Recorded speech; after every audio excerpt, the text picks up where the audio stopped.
ساتھ بولیے تاجدار ختم نبوت،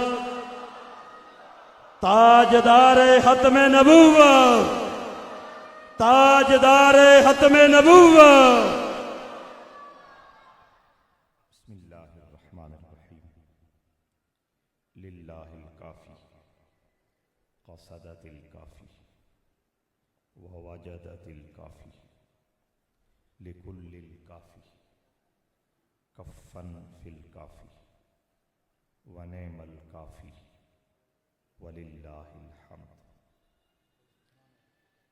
اللہم صلی علی سیدنا محمد تعینک الاقدم والمظہر الاتم لاسمک الاعظم بعدد تعینات ذاتک وتجلیات صفاتک وعلی آلہ وصحبہ کذالک۔ عزت و تکریم کی مسند پر جلوہ افروز مشائخ اعظام، علماء ذیشان، بالخصوص خانقاہ عالیہ کاسب شریف کے انتہائی معتبر، مستند، قابل قدر ولی عہد دامت برکاتہم، تمام احباب اہل سنت، میری سعادت مندی ہے کہ کچھ لمحے آپ دوستوں کی خدمت میں گزارنے کا شرف حاصل ہو رہا ہے، اور مزید فیروز بختی ہے کہ آپ کے ساتھ ہم کلام ہونے کا علامہ تنویر حسین صاحب قبلہ نے موقع فراہم کیا۔ رب ذوالجلال جو کچھ عرض کیا جائے اس کے اندر خلوص کی خوشبو رکھے، اخلاص کا نور رکھے اور اپنی بارگاہ میں قبول فرمائے۔ منصور صاحب سے ایک عرصے سے محبتوں کا رشتہ، ان کی روحانی نسبت بالواسطہ حضرت شمس العارفین شمس الدین سیالوی رضی اللہ تعالی عنہ کی ذات اقدس سے ہے، اور حضرت خواجہ شمس العارفین رحمۃ اللہ تعالی علیہ وہ جلیل القدر بزرگ ہیں جن کے فیضان سے خطہ ہندوستان آباد و شاد ہوا۔ وہ کون سا علاقہ ہے، وہ کون سا ایریا ہے، وہ کون سا ماحول ہے جس میں براہ راست یا بالواسطہ حضرت شمس العارفین رضی اللہ تعالی عنہ کا لگایا ہوا پودا موجود نہیں ہے۔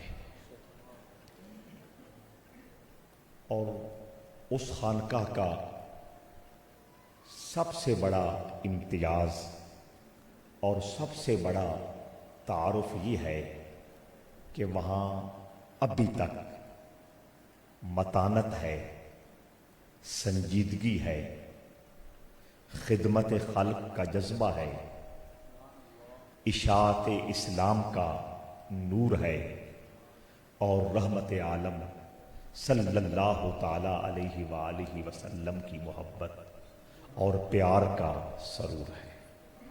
دعا کرتے رہیے کہ رب ذوالجلال اس مقدس ماحول کو یوں ہی آباد و شاد رکھے، نور نگر بنائے رکھے، وہاں کے ذمہ دار ہر اعتبار سے اپنے اسلاف اور اپنے بزرگوں کے مشن کو سمجھیں اور جاری و ساری رکھیں، تو وہی متانت، وہی سنجیدگی، وہی دین کا درد اور وہی اخلاص کے ساتھ اشاعت اسلام کا جذبہ منصور صاحب میں بھی نظر آتا ہے۔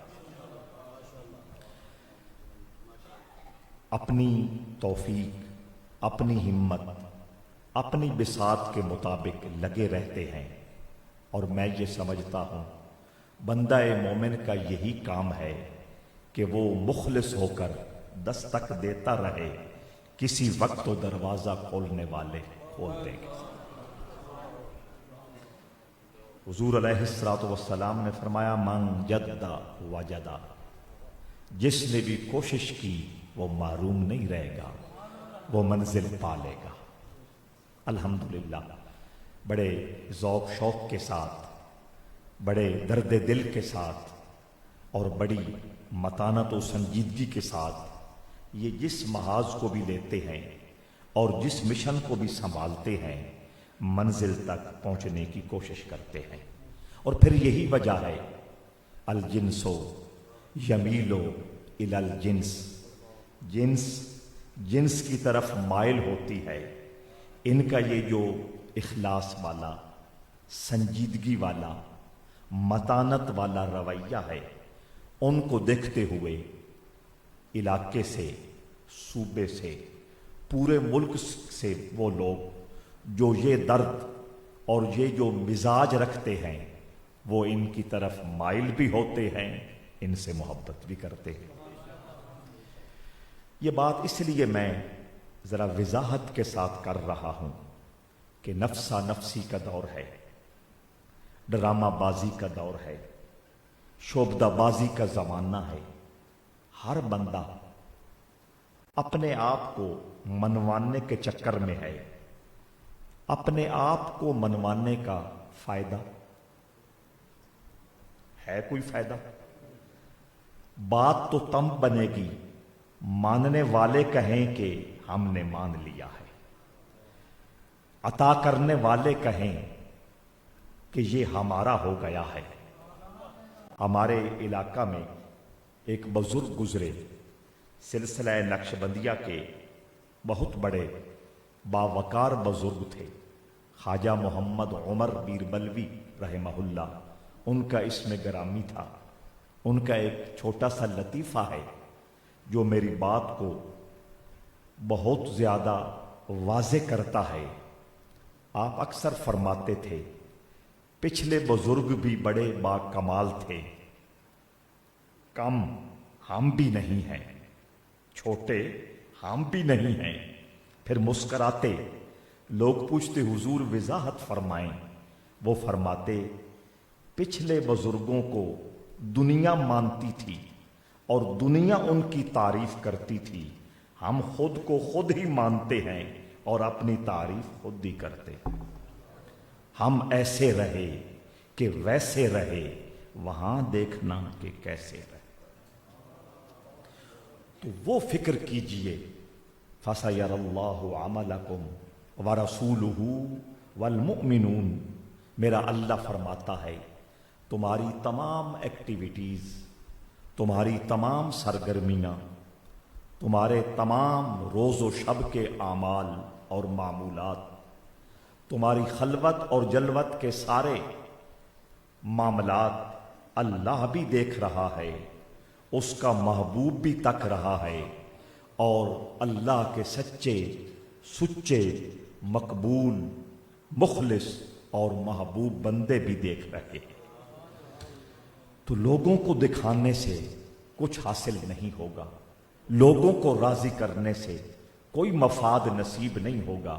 سچے، تھوڑا راستہ دے دیں۔ نعرہ تکبیر، اللہ اکبر، نعرہ رسالت، تاجدار ختم نبوت، لاجپال لاجپال، پیر سیاد صاحبزادگان، آپ تشریف آستانہ یمونی شریف، اولاد فاروق اعظم تشریف لے آنے، آپ کو خوش آمدید۔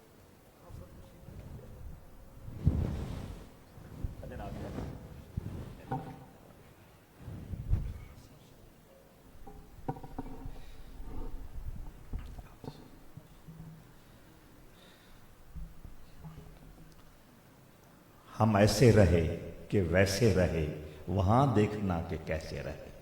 جنہوں نے ہمیں تمغے دینے ہیں، جنہوں نے ہمیں سرٹیفکیٹ عطا کرنے ہیں، اور جن کی عزت افزائی سے ہمیں حقیقی عزت ملنی ہے، ہم ان کو راضی کرنے کی کوشش کریں، مخلوق کے در پے نہ ہوں، اور یہ شعبدہ بازیاں اور یہ وقتی اٹکیلیاں ان کی کوئی ویلیو نہیں، ان کی کوئی اہمیت نہیں۔ تو الحمدللہ ایک عرصے کے بعد پھر ایک ایسا ماحول ملا، پھر ایک ایسی گیدرنگ میں حاضری کی سعادت ملی جہاں اخلاص ہے، جہاں سنجیدگی ہے، جہاں متانت ہے، جہاں سچائی کا نور نظر آتا ہے۔ اللہ کریم ان کی عمر دراز فرمائے اور ان کے جتنے بھی اعمال خیر ہیں ان میں اور زیادہ اخلاص ڈال کر اپنی بارگاہ میں مقبول اور منظور فرمائے۔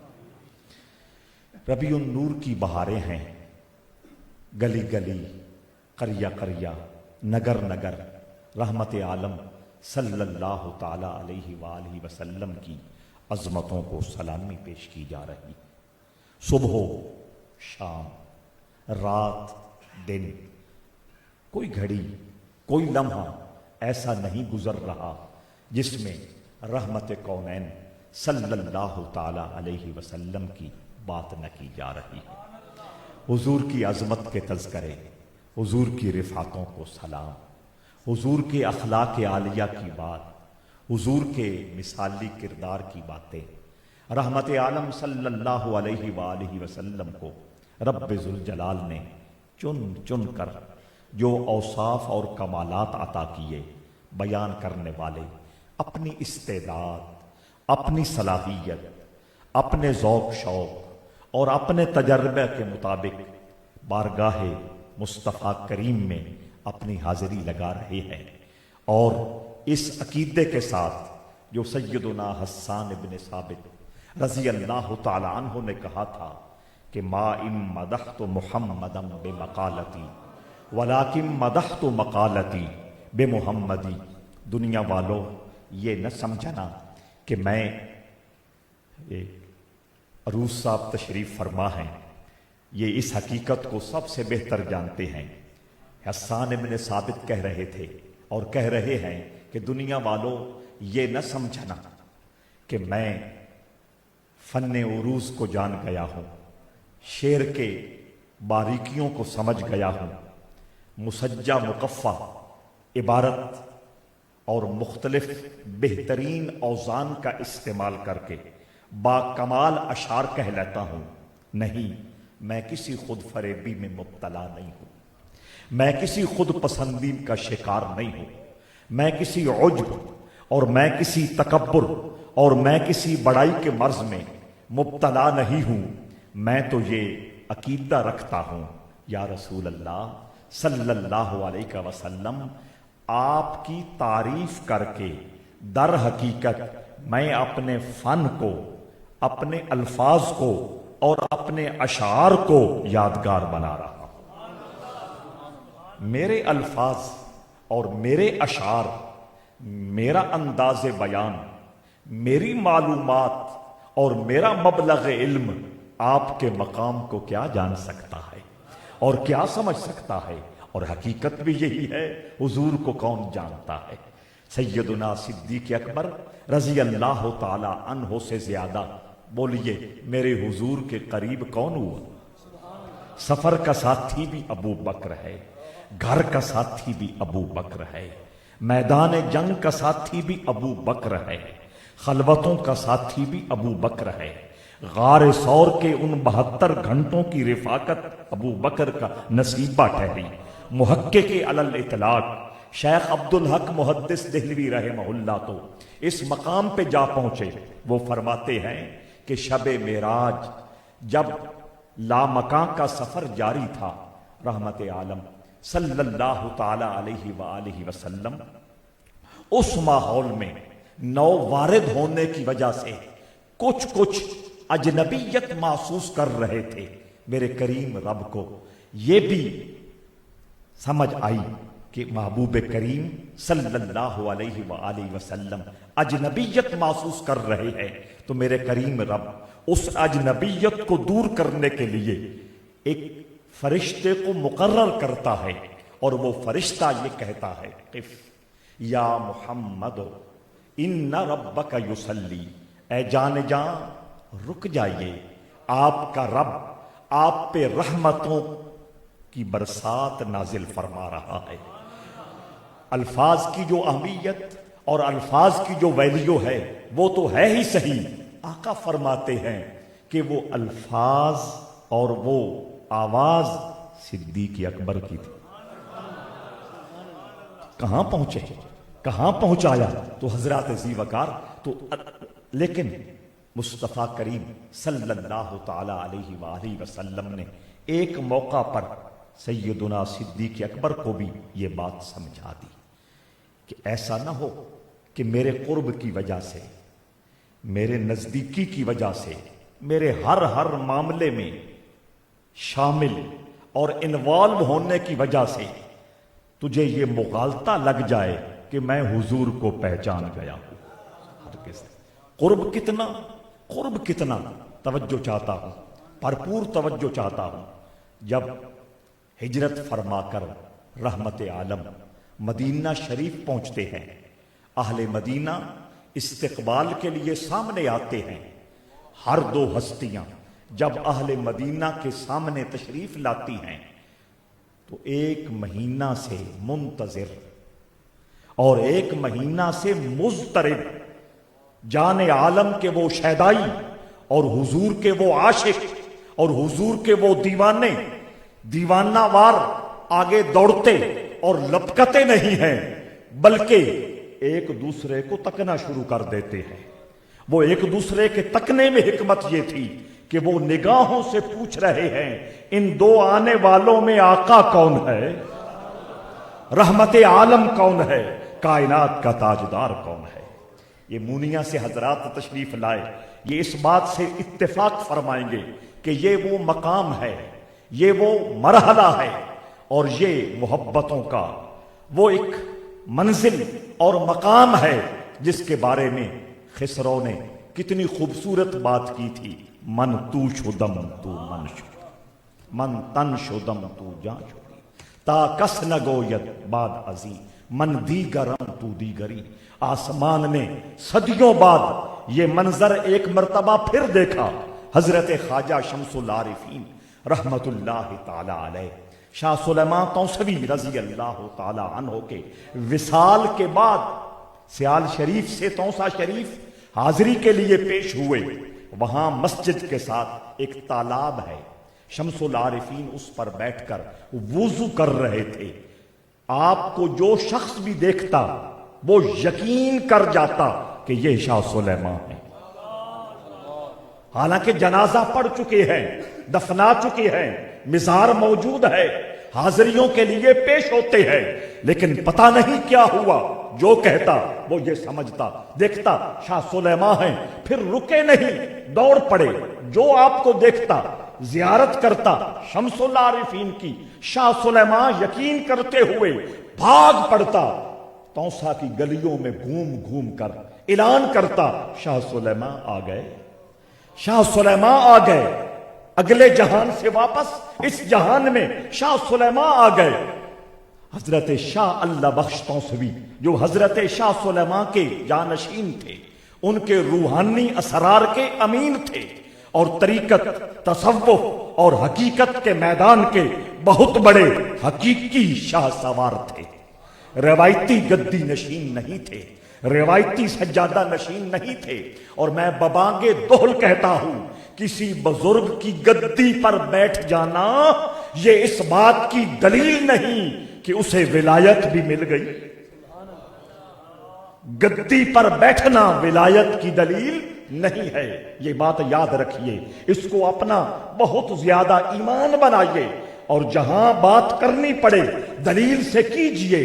کسی کی گدی پر، کسی ولی کی گدی پر، کسی باکمال کی گدی پر، کسی بزرگ سچے کی گدی پر صرف بیٹھنے سے، گدی نشین بننے سے، سجادہ نشین بننے سے ولایت نہیں ملتی۔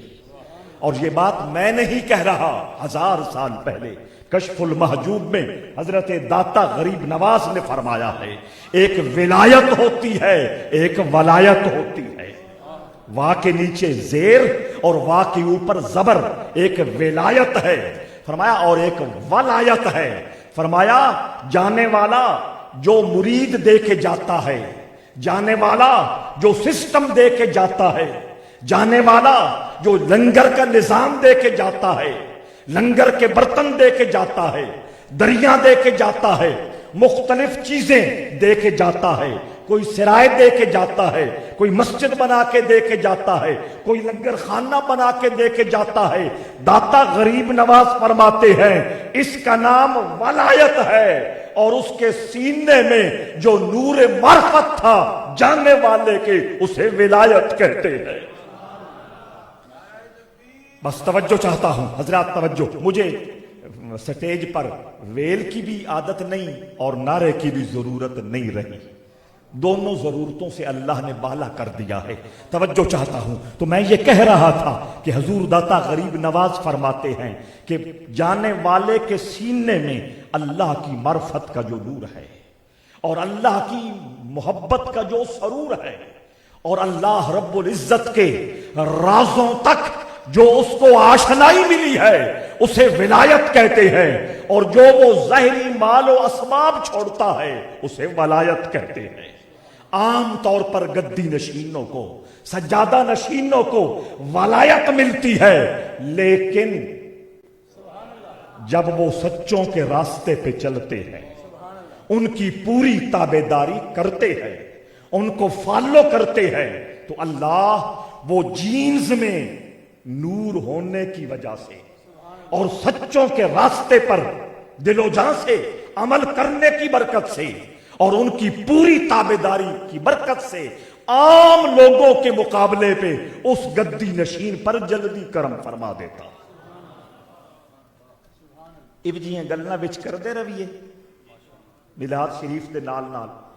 توجہ چاہتا ہوں حضرات عزیز وقار، بزرگ فرماتے ہیں دریا کے آس پاس، توجہ ہے، دریا کے آس پاس اگر آپ کو پانی کی ضرورت ہو اور آپ بور کرنا چاہیں، پانی جلدی نکل آتا ہے۔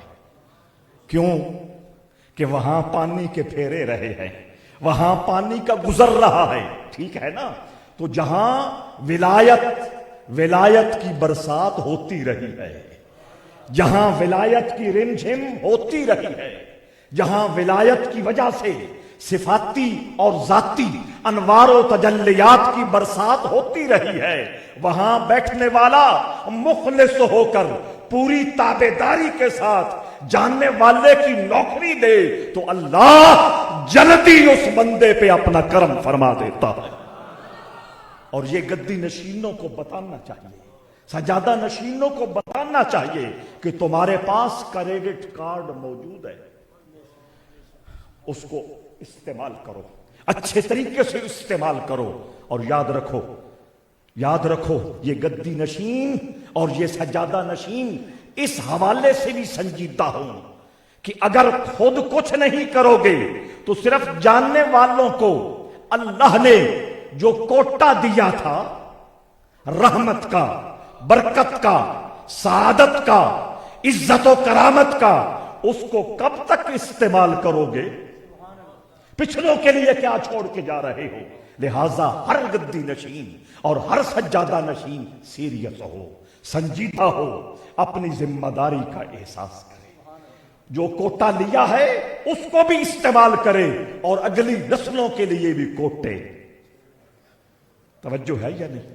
تو بات ہو رہی تھی شاہ اللہ بخش توسوی کی، وہ روایتی سجادہ نشین نہیں تھے، وہ واقعتاً حضرت شاہ سلیمان توسوی کے اسرار و رموز کے امین تھے۔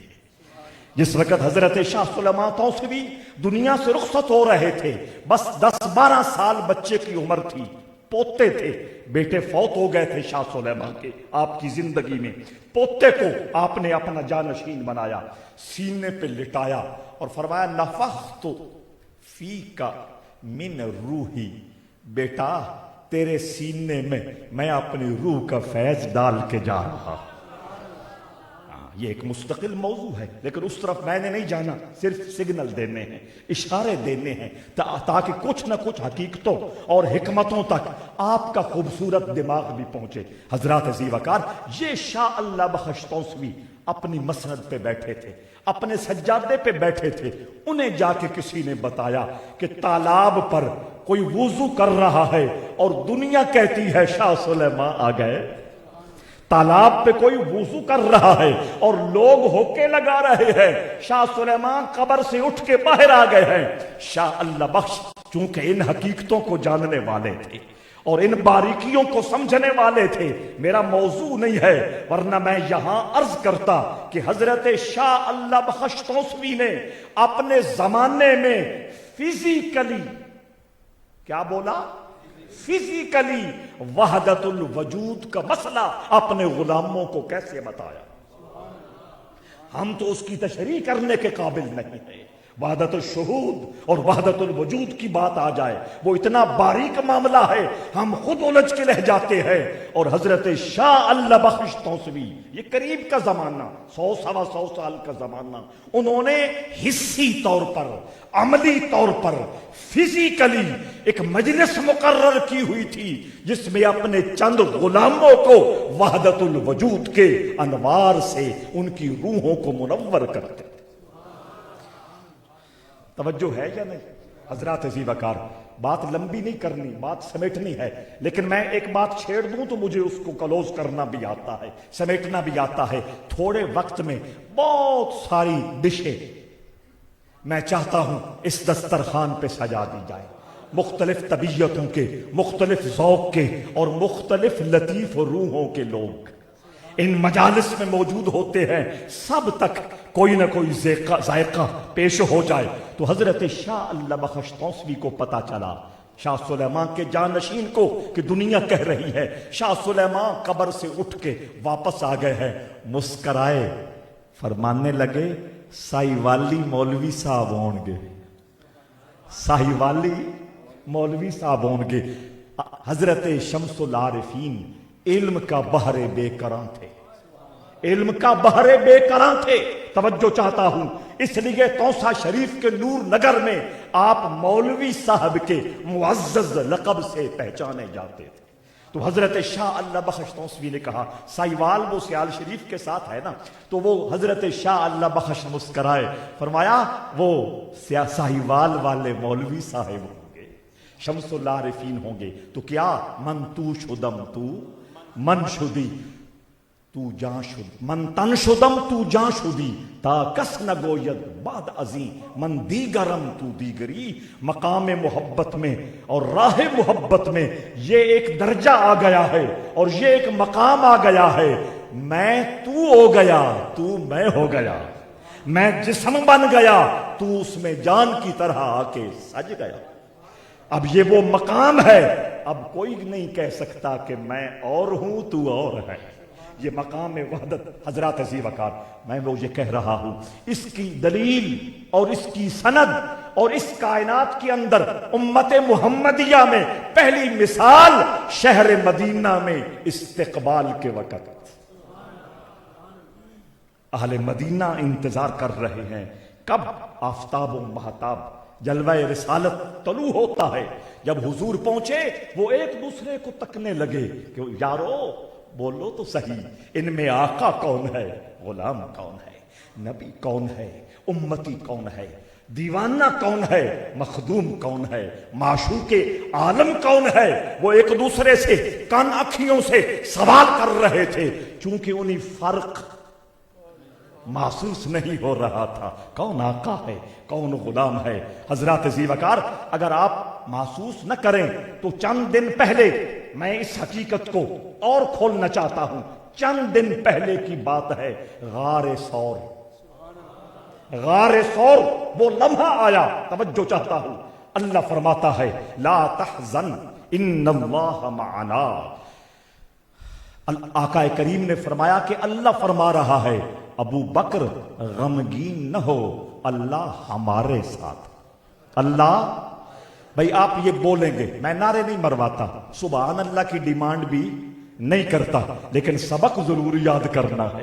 ان اللہ معنا، ان اللہ معنا، اللہ اگر چاہتا تو یہ فرما سکتا ابو بکر غمگین نہ ہو، حضور فرماتے ابو بکر غمگین نہ ہو، ان اللہ معی، اللہ میرے ساتھ ہے، اللہ میرے ساتھ ہے، میری وجہ سے ڈسٹرب ہو رہا ہے نا، پریشان ہو رہا ہے نا، دکھی ہو رہا ہے نا، نہ ٹینشن نہ لے، اللہ میرے ساتھ ہے۔ یا اللہ یہ فرماتا ان اللہ معی و معک، اللہ میرے ساتھ بھی ہے، اللہ تیرے ساتھ بھی ہے، نہیں نہ معی کہا نہ یہ کہا، میرے ساتھ اور انداز سے، تیرے ساتھ اور انداز سے فرمایا ان اللہ معنا، یہ وہ لمحے ہیں، یہ وہ گھڑیاں ہیں، یہ وہ باسعادت وقت ہے، تیری محبت، تیری خدمت، تیری عقیدت اس اوج سریا پہ پہنچ گئی ہے کہ ان لمحوں میں خلاق عالم جو نور میرے چہرے پر، میرے دل پر، میری روح پر اتار رہا ہے، سیم ٹو سیم وہی نور ابو بکر کا نصیبہ بھی بن چکا۔ پھر فرق رہ جاتے، پھر فرق رہ جاتے نہیں رہے، اور اس کی مثال پھر انہوں نے اہل مدینہ نے دیکھی کہ من تن شدم تو مت، جہاں شدی کوئی فرق نہیں ہے۔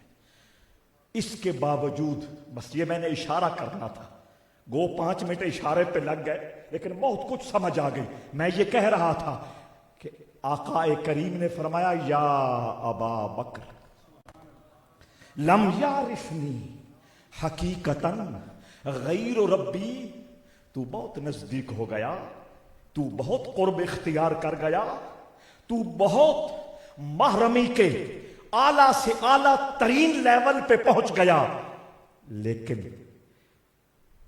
اس مغالطے کا شکار نہ ہونا۔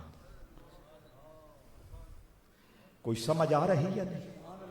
میں ایک اور بات بھی یہاں سمجھانا چاہتا ہوں۔ حضور جہاں نبی ہیں، جہاں رسول ہیں، وہاں حضور مرشد کریم بھی ہیں یا نہیں؟ بولے۔ اور مرشد کا مطلب ہے مربی، اور کوئی مطلب نہیں ہے۔ مرشد کا مطلب نذرانے بٹورنا، مرشد کا مطلب دورے کی ڈیٹیں فائنل کرنا نہیں، مرشد کا مطلب مختلف قسم کے مریدوں سے گھڑ گھڑ کر اپنے القاب لکھوانا نہیں۔ اس قسم کی کوئی سرگرمی سچے مرشد کی نہیں ہوتی۔ توجہ ہے یا نہیں؟ ہم سچوں کی بات کرتے ہیں اور سچوں کو سچا مانتے ہیں، بس۔ حضرات ذی وقار حضور جہاں نبی ہیں، رسول ہیں، وہاں ابو بکر سے لے کر آخری صحابی طفیل بن عمرو دوسی تک سارے صحابہ کے مرشد بھی ہیں، مرشد بھی ہیں، اور مرشد کی سب سے ذمہ داری یہ ہے کہ وہ جو اس کے دامن سے لگ جاتا ہے وہ اس کی تربیت کرتا ہے۔ آج پیر تربیت اس لیے نہیں کرتا، یا تو کر سکتا نہیں ہے، ناراض نہیں ہونا، یا تو کر ستو یا جیڑا آپ اس ستے ہو ان کی نہیں جگاؤنا ہے کوئی ممکن؟ اول تو کر نہیں سکتا۔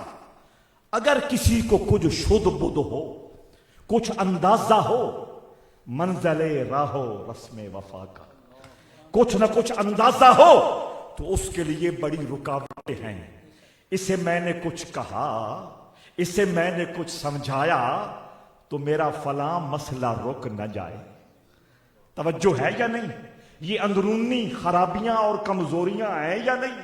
ان کی وجہ سے تربیتوں کا سلسلہ رک چکا ہے، خانقاہوں سے مٹ چکا ہے، ڈیلیٹ ہو چکا ہے، حوصلہ نہیں ہے، جرأت نہیں ہے، دل کی بات کہنے کا جذبہ اور احساس نہیں ہے۔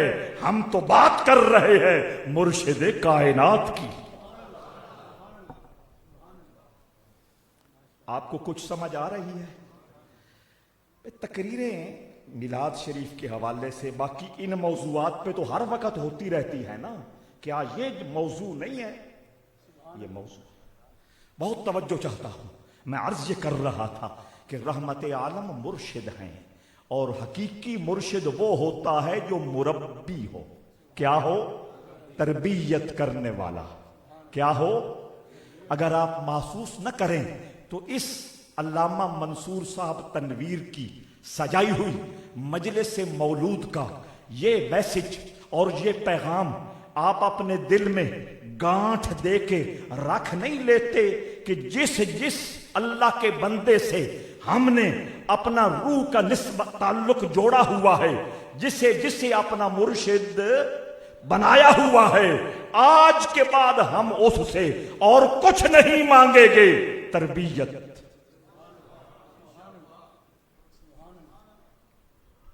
آ رہی ہے سمجھ؟ حوصلہ کریں اور اس میدان میں اتریں، حوصلہ کریں۔ انقلاب یہی ہے۔ توجہ چاہتا ہوں، میرے آقا مرشد کریم ہیں، اور مرشد مربی ہوتا ہے، تربیت کرنے والا ہوتا ہے۔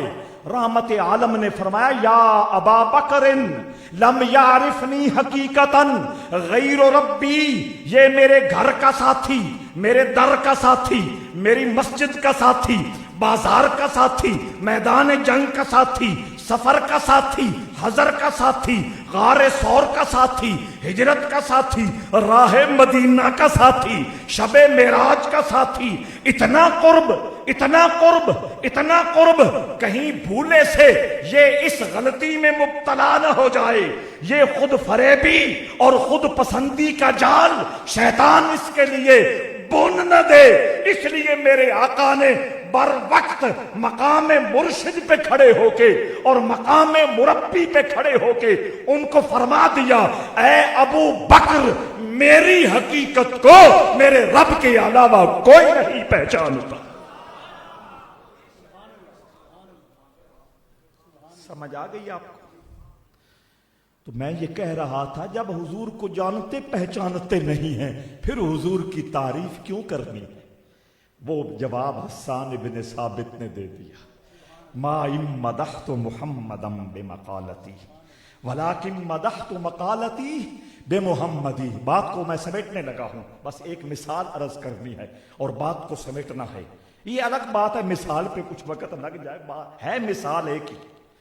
ایک شعر پڑھا جاتا ہے، اس پہ پھر گرہیں، اس پہ تضمینیں، بات لمبی ہو سکتی ہے، لیکن اس کے باوجود میں آپ کا امتحان نہیں لوں گا، بالکل مناسب وقت میں اپنی بات کو سمیٹ دوں گا۔ حضرات ذی وقار، میں عرض یہ کر رہا تھا کہ رحمت کونین صلی اللہ تعالی علیہ وآلہ وسلم کی تعریف اس لیے کی جاتی ہے، حضور کی شانوں کا بیان اس لیے کیا جاتا ہے، اور حضور کی عظمت و رفعت کے تذکرے اس لیے کیے جاتے ہیں۔ ایک سبب تو یہ ہے کہ رانجھا راضی ہو جائے۔ حضور کی محبت جان ایمان ہے، اور حضور کا ذکر اس محبت کا سبب ہے، تو رانجھا راضی ہو جاتا ہے حضور کے تذکرے کرنے سے۔ اور دوسرا سبب جو میں عرض کر رہا ہوں، حسان ابن ثابت نے کہا ما ان مدحت محمدا بمقالتی ولکن مدحت مقالتی بمحمدی۔ یا رسول اللہ، میں کسی خود پسندی میں مبتلا نہیں ہوں کہ میں بہت بڑا فنکار شاعر ہوں بزم نعت مصطفیٰ کا، نہیں یا رسول اللہ، نہیں، میرا تو عقیدہ یہ ہے جو بولتا ہوں، جو کہتا ہوں، جو سناتا ہوں، جو لکھتا ہوں، صرف یہ ساری محنت اس لیے کرتا ہوں کہ آپ کے ذکر پاک سے، آپ کے ذکر خیر سے، آپ کی تعریف کرنے سے، آپ کے گن گانے سے میرے لفظ بھی موتی بن جائیں۔ اور شاید اسی زمین کو سامنے رکھتے ہوئے مشہور شعر ہے کس کا مجھے نہیں پتا، میری بات بھی بن گئی ہے، میری بات بھی تیری بات کرتے کرتے۔ تو یہ مقصد ہے، حضور کی تعریفیں کرنی ہوتی ہے۔ رب ذوالجلال نے مصطفیٰ کریم کو کتنا حسین بنایا، کتنا جمیل بنایا، کتنا باوقار بنایا، کتنا باکرامت بنایا، کس کس عزت، کس کس تکریم اور کس کس توقیر سے نوازا۔ سارا موضوع ساری زندگی لوگ بیان کیے جا رہے ہیں، آخر تھک ہا کر یہی کہہ دیتے ہیں فسانہ محبت کی شاید کوئی انتہا نہیں، فسانہ محبت کی شاید کوئی انتہا نہیں، جسے جتنا یاد ہے سنائے جا رہا ہے۔ یہی ہے نا، آخر یہی ہے، بس بات ختم ہو جاتی ہے۔ انسان کہاں تک حضور کی بات کر سکے، کہاں تک حضور کی تعریف کر سکے۔ میں آپ کے سامنے رحمت عالم صلی اللہ تعالی علیہ وآلہ وسلم کی جو مبارک زندگی ہے اس کا ایک رویہ آپ کے سامنے رکھنا چاہتا ہوں۔ رویہ سمجھتے ہیں نا، علامہ منصور تنویر صاحب یہاں کے امام ہیں، یہاں کے خطیب ہیں۔ بھائی امام خطیب بعد میں ہیں، اچھے انسان پہلے ہیں، اور رویوں سے انسان کی انسانیت طے ہوتی ہے۔ میرے جملوں سے ناراض تو نہیں ہو رہے، یہ حقیقی جملے ہیں۔ رویوں سے، کس سے؟ رویوں سے انسان کی انسانیت طے ہوتی ہے۔ رویہ جتنا اچھا ہو، رویہ جتنا خوبصورت ہو، رویے میں جتنی مٹھاس ہو، رویے میں جتنا اخلاص۔ میں چلا جاؤں گا، آپ کو یاد نہیں رہے گا کہ اینک گولڈن کلر کی تھی یا بلیک کلر کی، آپ کو یہ یاد نہیں رہے گا جیب میں قلم تھا یا نہیں تھا، تو پارکر تھا یا کوئی اور تھا، توجہ ہے یا نہیں؟ یہ بھی یاد نہیں رہے گا کپڑے کس رنگ کے تھے، استری کیسی تھی، کب کے پہنے ہوئے تھے، یہ کچھ یاد نہیں رہے گا۔ اگر کچھ یاد رہے گا تو وہ جو میں آپ کو پیش کر کے جا رہا ہوں، تو پتہ یہ چلا گاڑیاں، کپڑے، باقی ظاہری ڈیل ڈول، شان و شوکت، یہی تو دنیا رہ گئی ہے نا۔ اس کا سب سے زیادہ مرض جو گھن کی طرح کھائے جا رہا ہے، یہ پیروں کو کھائے جا رہا ہے یا نہیں؟ اس کے بعد دوسرے نمبر پر جو مذہبی ذمہ دار ہیں، ان میں نعت خور ہیں، ان میں نقیب ہیں، ان میں خطیب ہیں، اللہ کے دربار میں کیا پیش نہیں ہونا؟ توجہ چاہتا ہوں۔ رویہ رویہ رویہ یہ انسانیت کا معیار طے کرتا ہے کہ فلاں کا رویہ کیسا ہے، فلاں کا اخلاق کیسا ہے۔ رویہ، اخلاق، کردار، ان تینوں کو جب ہم ملا کر ایک لفظ کی شیپ دیتے ہیں، عروس صاحب اور قبلہ فاروقی صاحب کی خدمت میں یہ بات میں عرض کرنا چاہتا ہوں، رویہ، اخلاق، حسن سلوک اور کردار، جب ان چاروں لفظ کو ہم ملا کر ایک ٹائٹل دینا چاہتے ہیں تو اس ٹائٹل کا نام ہے مزاج۔ کیا نام ہے؟ الحمدللہ میرا اس پہ کام ہے، میرا یہ مضمون ہے، میرا اس پہ بہت زیادہ اللہ کے فضل سے، رسول اللہ کی عنایت سے اور پیر سیال کی نظر رحمت سے۔ مزاج یہ اتنا حساس موضوع ہے، میں صرف اس کی حساسیت بتا کر حضور کی طرف چلتا ہوں۔ عرض کروں، حضرت شمس العارفین، بہت توجہ، نسبت والے لوگ زیادہ متوجہ ہوں۔ حضرت شمس العارفین رضی اللہ تعالی عنہ نے ایک شخص اپنے دیوان میں رکھا ہوا تھا، اپنی کچہری میں رکھا ہوا تھا، بہت سارے نامور، عالم، فاضل، مفتی، قاضی، ادیب، شاعر۔ تو عرض کرنی آئی بھی ہو، میرا تو عاشقین دا جناب ترجمہ ہو گیا دوبارہ، انشاءاللہ میں ہر دو حضرات پیش کر سکتا، نال گڈی چ آ نہیں سکیا، ورنہ پتہ نہ بھی جناب نے آنا۔ حضرات عزیز وقار، بہت بہت چوٹی کے لوگ آپ کے دیوان میں رہتے تھے، آپ کی کچہری میں رہتے تھے۔ سنیں، دھیان سے سنیں اور حقیقتوں کی طرف جھانکیں۔ میرے پیر سیال نے ایک بندہ سپیشلی اس لیے رکھا ہوا تھا، آپ کا جب دل آتا، کیا ہوتا؟ آپ کا دل آتا کس بات پہ؟ کہ فلاں جو میرا غلام ہے نا، فلاں جو میرا مرید ہے نا، اس کا سینہ میں اللہ کی معرفت کے نور سے روشن کر دوں، اور اس کی روح کی گہرائیوں میں محبت رسول کے جو عمیق جذبات ہیں ان سے اس کا روح مسرور کر دوں۔ توجہ چاہتا ہوں، آپ جلدی نہیں کرتے تھے، یہ ہاتھ کیسے چومتا ہے، یہ قدم بوسیاں کتنی بڑھ بڑھ کے کرتا ہے، یہ کتنے مرید اور بنانے کے لیے ساتھ لاتا ہے، اس کے نذرانے کا میرٹ کیا ہے، توجہ ہے یا نہیں؟ آج کل خلافت اینا گلنا تے نہیں لبدیاں پئیاں، فلانی موٹی سامنے خلافت دیو، فلانا نذرانہ ہے تو نہ دیتا، ناراض نہیں ہونا۔ تو حضرت شمس العارفین جلدی نہیں کرتے تھے، آپ کا دل کر رہا ہوتا تھا، اس میں وہ لیول آ گیا ہے۔ لیول بھی بتا دو، بتاؤں لیول بتاؤں؟ رب کریم نے انسانی وجود میں 11 سینسر رکھے ہیں۔ کتنے سینسر رکھے ہیں؟ 11 پوائنٹ رکھے ہیں، انہیں میں سینسر سے تعبیر کر رہا ہوں۔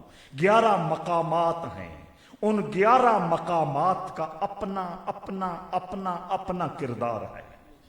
گردے کا اپنا کردار ہے، جگر کا اپنا کردار ہے، پھیپھڑے کا اپنا کردار ہے، تلی کا اپنا کردار ہے، لب لبے کا اپنا کردار ہے، چھوٹی آنتوں کا اپنا کردار ہے، بڑی آنت کا اپنا کردار ہے، خون کا اپنا کردار ہے، ہوا کا اپنا کردار ہے، پانی کا جسم میں اپنا کردار ہے، جلد کا اپنا کردار ہے، پسینے کا اپنا کردار ہے، ان 11 مقامات کا اپنا کردار ہے۔ یہ سننے والی باتیں ہیں اور یہ یاد رکھنے والی باتیں ہیں، ان کی طرف اپنے خوبصورت ذہنوں کو موڑ لیں۔ وہ 11 مقام اللہ نے انسانی وجود میں سجا دیے ہیں، ان 11 مقامات پر اللہ کا نور اترتا ہے۔ کیا اترتا ہے؟ اللہ کا نور اترتا ہے، لیکن وہ ایڈا چھڑواگا بھی نور کوئی نہیں، بے ہر ویلے ہر تے اتردا پیا نا۔ توجہ ہے یا نہیں؟ معزز مہمان نے گھر میں آنا ہو، صفائی کی جاتی ہے یا نہیں؟ ستھرائی کی جاتی ہے یا نہیں؟ پانی کے چھڑکاؤ کیے جاتے ہیں یا نہیں؟ فرش دھوئے جاتے ہیں یا نہیں؟ خوشبوئیں عود و عنبر سلگائے جاتے ہیں یا نہیں؟ بس یہی بات سمجھانا چاہتا ہوں۔ جہاں نور خدا اترنا ہے وہاں کچھ صفائی کی ضرورت ہے، وہاں ستھرائی کی ضرورت ہے۔ حضرات ذی وقار، یہ سچے مرشد اور یہ کامل مربی اللہ نے اس دنیا میں ہمیں اسی لیے عطا کیے ہیں، یہ ہمیں بتاتے ہیں مقام کتنے ہیں، ہر مقام کا مقام کیا ہے، روح کہاں ہے، دل کہاں ہے، نفس کہاں ہے، سر کہاں ہے، خفی کہاں ہے، اخفا کہاں ہے، اور وہ بتاتے ہیں۔ ناراض تو نہیں ہو رہے آپ؟ توجہ چاہتا ہوں۔ اور وہ بتاتے ہیں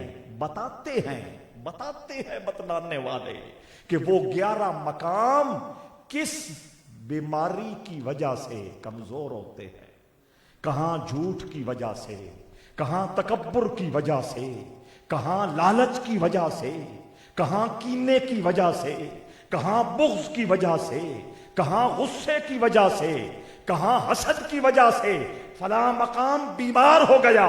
وہ طبیب کامل وہ بیماری ڈائیگنوز کرتا ہے اور ڈائیگنوز کر کے میڈیسن تجویز کرتا ہے۔ جب میڈیسن تجویز ہوتی ہے اللہ شفا دیتا ہے، جب شفا ملتی ہے نور کی رمجھم برسنا شروع ہو جاتی ہے۔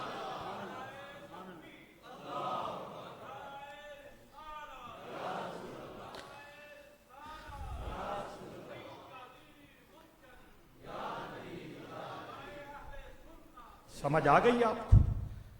ان بعد میں ان پہ ناراض نہیں ہونا، نہ سورائی نہ کوئی اور ادو آدھو دیاں اٹکل پچوان ایک سنا گئے، انہاں تے ناراض نہیں ہونا۔ جو کر رہا ہوں میں اپنی مرضی سے اور اپنی ذمہ داری سے کر، بھرپور توجہ چاہتا ہوں۔ میں یہ کہہ رہا تھا، سنیں، حضرت شمس العارفین کا جب دل کرتا کہ میرا فلاں غلام ان مقامات کے اعتبار سے ستھرا ہو چکا ہے، آپ فوراً اسے پگڑی نہیں باندھتے تھے، آپ فوراً عرس کی آخری مجلس میں خلافت کا اعلان نہیں کرتے تھے۔ سنیں، اچھی طرح سنیں، آپ نے اپنے دیوان میں اپنا ایک خادم رکھا ہوا تھا جسے کہتے تھے پیر مہر علی شاہ پہ میرا دل آیا ہے، جاؤ گولڑا شریف اور جا کے دیکھو وہاں حقیقی مزاج کیسا ہے. بس جناب یہ میں سارے دی طرف ہون کافی ہے. مہربانی سب دی طرف اے بزرگاں خدمت کر دیتی. میں عرض کی تھی نا یہ کام نہیں کرنا. توجہ فرض کفایہ ادا ہو گیا نا. اب توجہ آپ گولڑا شریف جاؤ. کیوں میں یہ کہہ رہا ہوں؟ نمازی پکا نمازی مسجد میں اس کا مزاج اور دکان پہ اس کا مزاج اور بچوں اور بیوی کے سامنے اس کا مزاج رشتہ داروں کے سامنے مزاج اور سیاست کی مجلس میں مزاج. یہ جو تلون ہے نا مزاج کا سمجھ آ گئی؟ مزاج کبھی ادھر کبھی ادھر کبھی ادھر کبھی ادھر. نہ سچے لوگ جب مزاج ایک نقطے پہ پہاڑ کی طرح جم کے کھڑا ہو جاتا ہے. مزاج مسجد میں بھی وہی, بازار میں بھی وہی, بچوں کی محفل میں بھی وہی, بڑوں کی محفل میں بھی وہی, امیروں کی محفل میں بھی وہی, غریبوں کی محفل میں بھی وہی. جب مزاج پہاڑ کی طرح جم کے کھڑا ہو جاتا ہے پھر جب پگڑی ملتی ہے ساری کائنات میں گلگڈی اڑ جاتی ہے. ہر روز خلافتاں ریوڑیاں اور ونیدیاں پئیاں کہ نہیں؟ اگاں کوئی سر سواد ہے بولو, ناراض نہیں ہو بولو ہے. وہ کیوں؟ وہ جو دیکھنا تھا وہ نہیں دیکھا, جو دیکھنا تھا وہ نہیں دیکھا. شمس العارفین نے یہی معیار قائم کیا ہے. دل آیا پیر مہر علی شاہ گولڑوی کو نوازوں, عبداللہ جاؤ ان کا مزاج دیکھ کے آؤ. دل آیا پیر حیدر علی شاہ جلال پوری کو نوازوں, عبداللہ جاؤ دیکھ کے آؤ. گواڈیوں کے ساتھ, رشتہ داروں کے ساتھ, عام انسانوں کے ساتھ اس کے رویے میں کتنا باکپن ہے, کتنی خوبصورتی ہے اور کس معیار کا ہے. شمس العارفین کا دل آیا کہ محمد امین چکوڑوی کو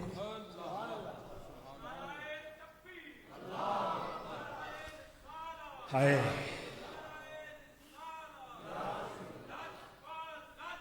توجہ بھائی, بہت توجہ. 150 سال ہو گئے یہ میخانے آباد ہیں اور ان کی آبادی ہر لحظہ ہر لمحہ اوج ثریا کی طرف جا رہی ہے. اس کی وجہ یہ ہے کہ شمس العارفین نے مزاج شناس ہو کر وہ عید رکھی تھی کہ آسمان کا نظام بدل سکتا ہے, ان سچوں کا مقام میں تغیر نہیں آ سکتا.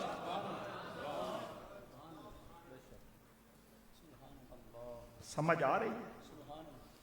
ہاں, اس کا نام تھا عبداللہ. بندے کا نام کیا تھا؟ کپڑے ہر وقت سبز پہنتا تھا, عبداللہ سبز پوش. اور قبلہ عروس صاحب اس کی قبر موسم آباد میں ہے, اس کی قبر موسم آباد میں ہے. وہ الگ ایک خوبصورت کہانی ہے. تو میں یہ کہہ رہا تھا مزاج, میں نے کیا بولا؟ یہ حضور کی مجلس مولود, یہ حضور کی مجلس میلاد. اس سے آج جو ہم نے موتی لے کے جانا ہے وہ ہے مزاج کی درستگی. مزاج کی درستگی. آ جاؤ, خوبصورت ہو جاؤ, بہت خوبصورت ہو جاؤ, بہت خوبصورت ہو جاؤ. تمہارے ایک کی خوبصورتی سے پورا علاقہ خوشبودار ہو جائے گا. توجہ چاہتا ہوں اس مزاج کے حوالے سے میں ایک بات صرف سنانے لگا ہوں. رحمت عالم صلی اللہ تعالی علیہ وآلہ وسلم, آپ کے ایک صحابی حضرت سعد بن عبادہ, حضرت سعد بن عبادہ, وہ اپنے گھر بیٹھے ہیں. حضور نے ڈائری پہ ٹائم بھی نوٹ نہیں فرمایا ہوا. انہوں نے حضور کو دعوت بھی پیش نہیں کی ہوئی. حضور اچانک کرم کرتے ہوئے سعد بن عبادہ کے دروازے پہ جا کے دستک دے رہے. کچھ سمجھ آ رہی یا نہیں آ رہی؟ کچھ گلاں میں نہیں کھولنی, تسی میرے نالوں زیادہ عقل مند ہو, آپ ہی وچوں نوٹ کر دے. ویسو سمجھ آ گیا؟ ڈیریاں تے دعوتاں تے سارے معاملہ سمجھ آ رہی ہے نا آپ کو؟ حضرات ذی وقار سعد ابن عبادہ رضی اللہ تعالی عنہ کے دروازے پہ کائنات کا تاجدار، انبیاء کا امام، رسول کا سردار، عرش اولا کا دلہا پورے قد کے ساتھ کھڑا ہے۔ حضور کا طریقہ یہ تھا، تیسرا سبق نوٹ کرنا، حضور کا طریقہ یہ تھا جب کسی کے ہاں تشریف لے جاتے دروازے پہ دستک دیتے، ساتھ کہتے السلام علیکم۔ ہن تو تھوڑا جہا وڑکا بندہ ہو جائے آ دنیا داری دے حساب نال، پیری فقیری دے حساب نال، علم و فضل دے حساب نال سلام دینا تو دور دی گل ہے، جواب بھی نہیں دیندے۔ بولو یہ ہے یا کوئی نہ؟ مزاج کیا؟ مزاج کیا؟ بس یہ آپ نے یاد کر لیا آپ نے، آپ کو سمجھ آ گئی ساری۔ اور حضور دروازے پہ دستک دیتے ہیں، ساتھ فرماتے ہیں السلام علیکم۔ حضور نے کہا السلام علیکم، اندر آواز کھٹکھٹانے کی بھی گئی، حضور کے بولنوں کی آواز بھی گئی، حضور کے لبوں سے نکلی ہوئی جو سلامتی کے انوار برس رہے تھے وہ آواز بھی گئی۔ حضرت سعد بن عبادہ نے آواز سنی، ہلے نہیں، اٹھے نہیں، دوڑ کے آئے نہیں، حضور کی عادت تھی۔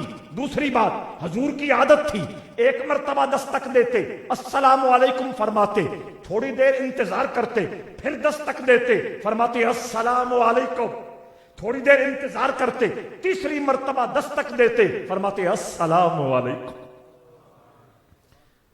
میں تو ہوا تے اگوں اڑیکنے والے نہ ہون تے میرا پارا کتھے اپڑ وینا؟ نہیں سمجھ آ رہی ہے؟ مزاج کیا؟ مزاج کیا؟ کیا ہے آج دی تقریر دا ٹائٹل تے عنوان ہے مزاج۔ او عروس صاحب نے اگر ایک من کے بات نہیں انہوں کیا کھیئے صاحب زادہ او چلی لکھی او صحیح مزاج دی عکاسی انہوں تھوڑا جا مزید آج جناب جیڑا سندے پہ انہوں پالش کرتے توجہ چاہتا ہوں۔ السلام علیکم تینوں بار سعد بن عبادہ نے سنا کہ وما ینطقو عن الہوا والے ہونٹوں سے یہ صدا آ رہی ہے، جم کے بیٹھے رہے۔ جب 3 مرتبہ حضور نے دستک دی، سلام دیا، دروازہ نہیں کھلا،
آکالا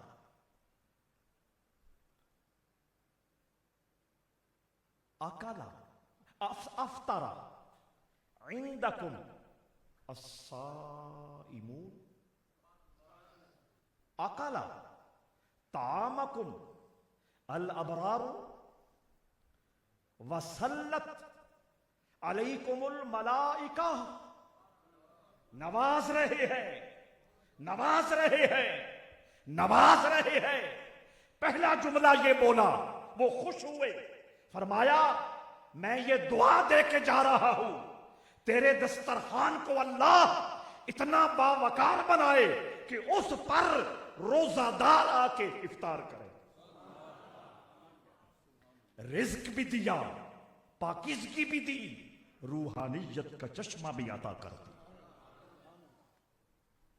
کوئی سمجھ آ رہی ہے یا نہیں؟ اور جو میں عرض کر رہا ہوں میں احادیث سے عرض کر رہا ہوں۔ ہمیں کیوں نہیں یہ احادیث ملتی، یا ہم کیوں ان احادیث کو قوم تک پہنچانے سے کفایت شعاری سے کام لیتے؟ توجہ ہے یا نہیں؟ تمہارے دسترخوان پر روزے دار ایک ایک جملہ ڈیمانڈ کرتا ہے کہ جھگی لگائی جائے اور بہت کچھ سنایا جائے، لیکن میں آگے چل رہا ہوں۔ فرمایا وَأَكَلَ طَعَامَكُمْ الْأَبْرَارُ، ایک تو دسترخوان پر روزے دار آ کے افطار کرے اور تمہارے دسترخوان پر ابرار آئے اور وہ کھانا کھائے۔ پہلے رزق کی عطا، پہلے رزق کی عطا، پھر بنانے والوں کا انتظام، پھر سخی دل۔ سب نعمتیں بانٹی جا رہی ہیں یا نہیں؟ یہ ابرار کون ہے؟ روزے دار ابرار نہیں ہے، فرق ہے۔ کوئی سمجھ آ رہی؟ فرق ہے۔ جب حضور نے فرق کیا تو فرق ہے نا۔ ابرار کا سادہ معنی تھا نیکوکار، نیک لوگ۔ کیا روزے دار نیک نہیں ہے؟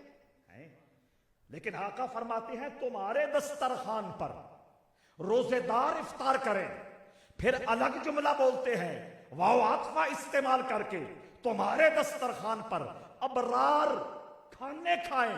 ابرار کون ہے؟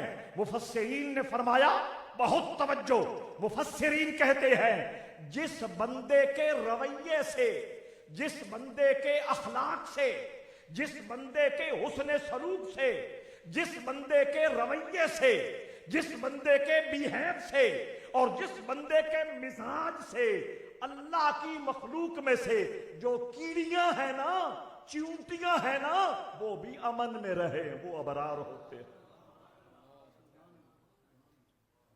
سوٹے والا مولوی پھر کتنے کھلوتا اسی؟ ناراض تو نہیں ہو رہے؟ توجہ چاہتا ہوں، میں کوئی ہٹ نہیں کر رہا، میں اپیل کر رہا ہوں، التجا کر رہا ہوں۔ جب بھی میں اور آپ سوٹا اٹھائیں، پہلے اپنے اخلاص کا لیول ضرور چیک کر لیں۔ کچھ سمجھ آ رہی یا نہیں؟ میں اس زاویے میں بات کر رہا ہوں۔ تیرے دسترخوان پہ روزہ دار افطار کرے، اور پھر فرمایا تیرے دسترخوان پر اللہ کی مخلوق میں سے وہ بندے جو اتنے نرم دل، جو اتنے مٹے ہوئے اور جو اتنے عجز و انکسار کے پہاڑ، وہ تیرے دسترخوان کی زینت بنے۔